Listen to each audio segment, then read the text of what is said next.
That snaps for losers, man. I don't get involved in that stuff, but Angel Rashad Milligan rolling out. That's a good question.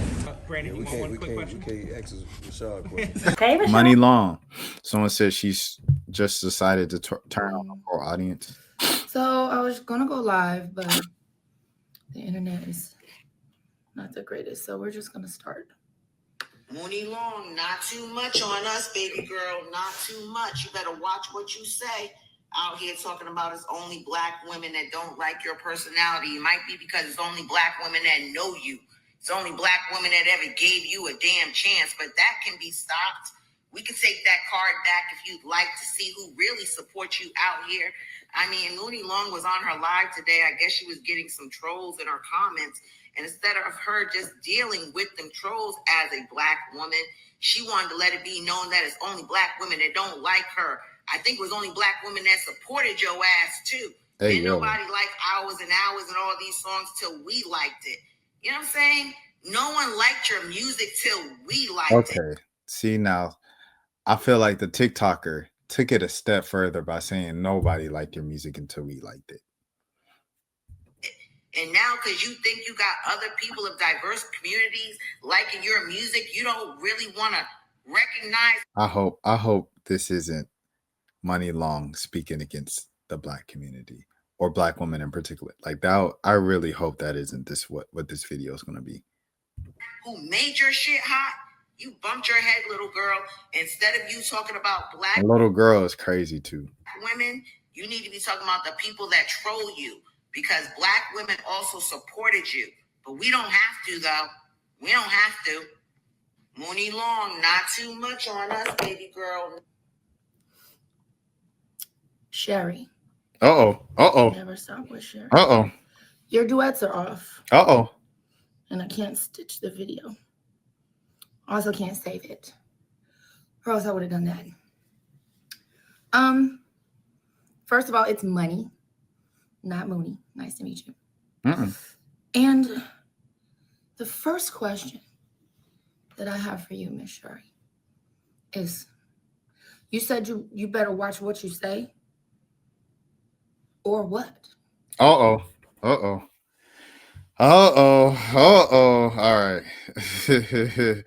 Okay. All right. I'm glad you agree that disrespect will not be tolerated. Hey, yo. Hey, yo. All right. I'm sorry. We get it again. With you there. It won't. I know I look young. Because I drink water and mind my business. But I'm 36 years old. I'll be 37 in September. I've been growing and taking care of myself for a long time. Ain't nobody gonna talk to me like that. I don't care who you is. No, ma'am. I'm gonna give you a pass because you don't know me.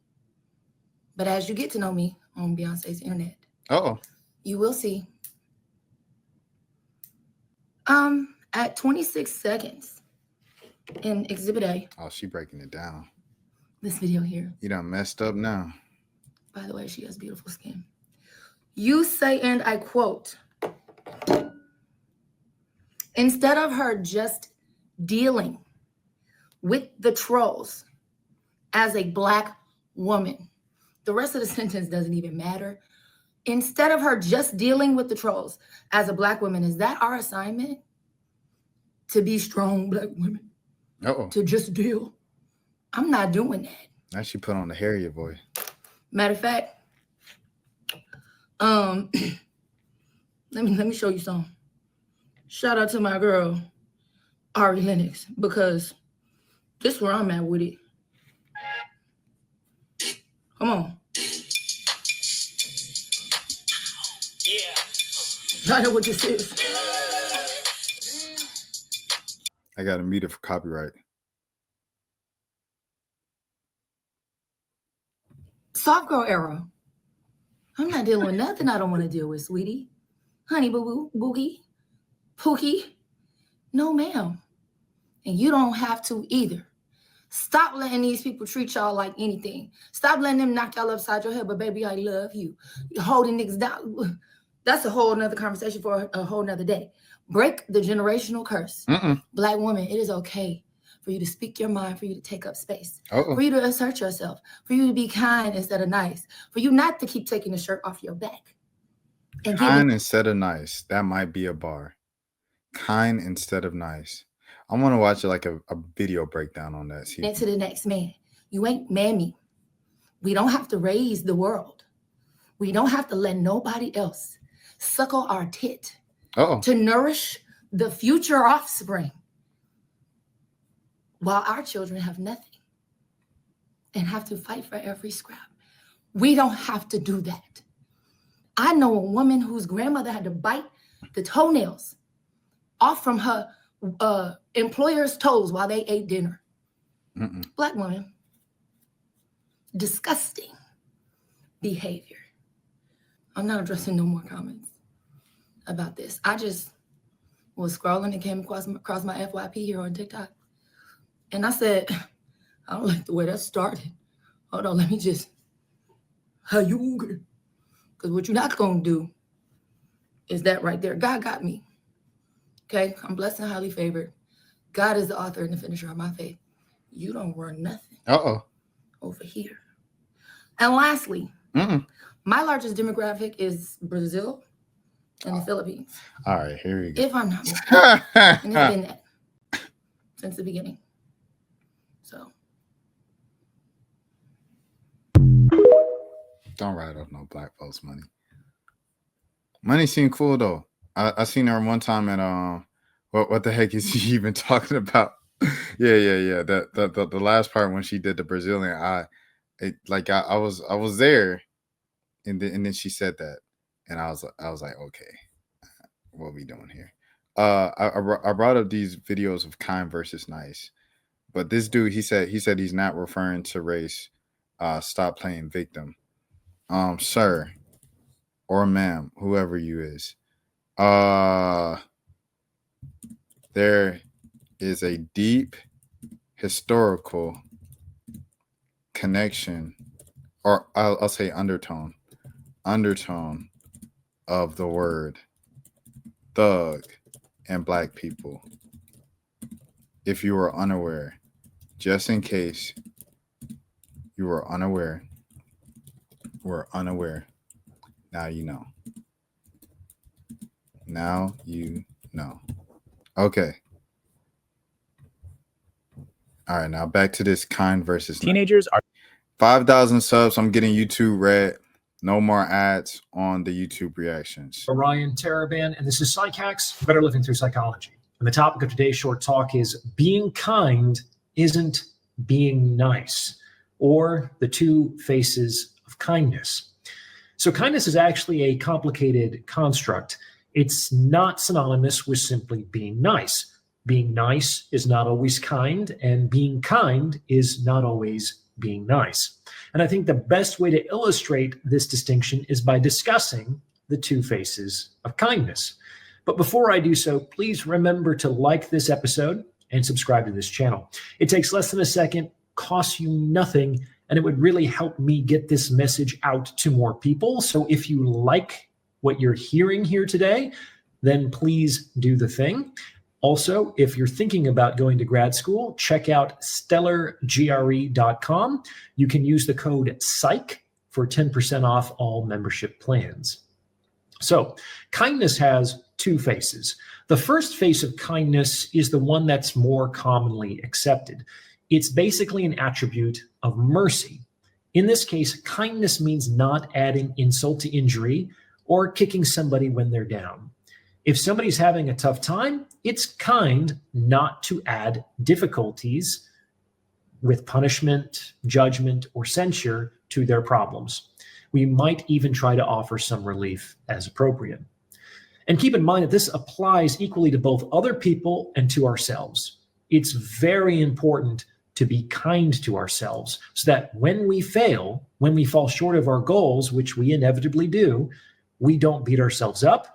We don't criticize ourselves unduly, and we don't pile extra punishment on top of the organic pain.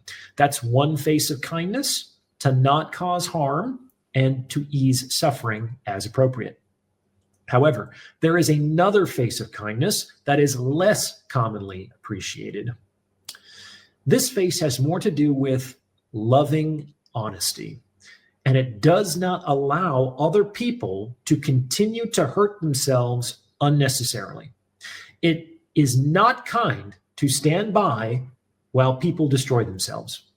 Now, obviously, this is tricky because, unfortunately, if someone has a mind to do so, there's little you can do to prevent this from happening. Some folks are so deep in delusion that they will reject that help. However, my point is that you can't really think of yourself as kind if you don't at least try to intervene in unnecessary self-destruction.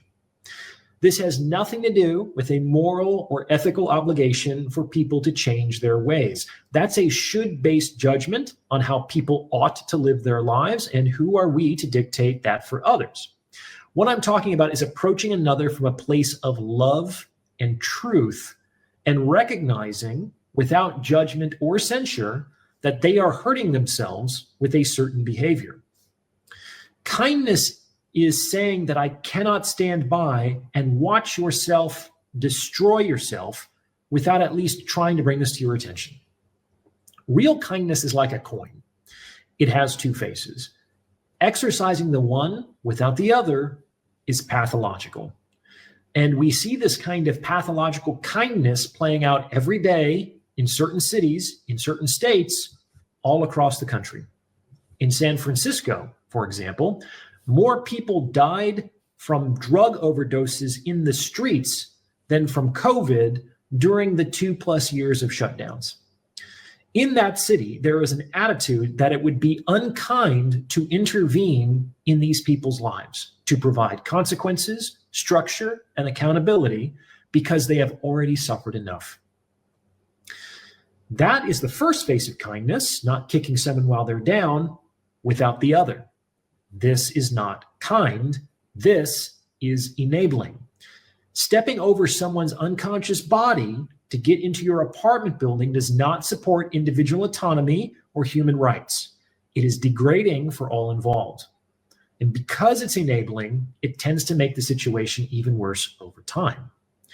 Let's take a more concrete example. Let's say that one of your loved ones is an alcoholic. It's not kind to say nothing while this person drinks themselves into oblivion each night. That's enabling. When a person believes that saying or doing nothing is a form of kindness, what we're really dealing with is a strategy to rationalize conflict avoidance. Because unfortunately, bringing up an alcoholic's drinking can provoke a good deal of defensive reactiveness. 100%. It's also not particularly kind to moralize about it and to complain that they shouldn't drink so much. Not only is this judgmental, it just doesn't work. Yeah. What kindness might look like in the situation is something like, hey, I really care about you. And I've noticed that you've been drinking a lot more lately. And you don't look so good. You're sleeping late, you're missing work, and frankly, you've been really irritable to be around. I'm concerned that your drinking is getting out of control, and I'm worried that if this doesn't change, it's going to negatively impact our relationship, which I value. And it may even negatively impact your health or life. Now, the other person is going to respond to this as he or she sees fit. That's not up to you. But on some level, kindness carries with it an imperative to at least try to extend a hand to folks when they are actively self-destructive. Again, it is not kind to sit back and watch that happen. That's a dangerous rationalization. Real kindness requires loving honesty, which almost always consists of acknowledging that people are not purely victims of circumstance and are at least somewhat complicit in their suffering. And this is actually empowering, because if they are at least somewhat complicit in their suffering, then they can actually do something to change their circumstances, which wouldn't be possible if they were merely only victims. What do you think? Does kindness require accountability? Let me know in the comments below. Thank you for listening.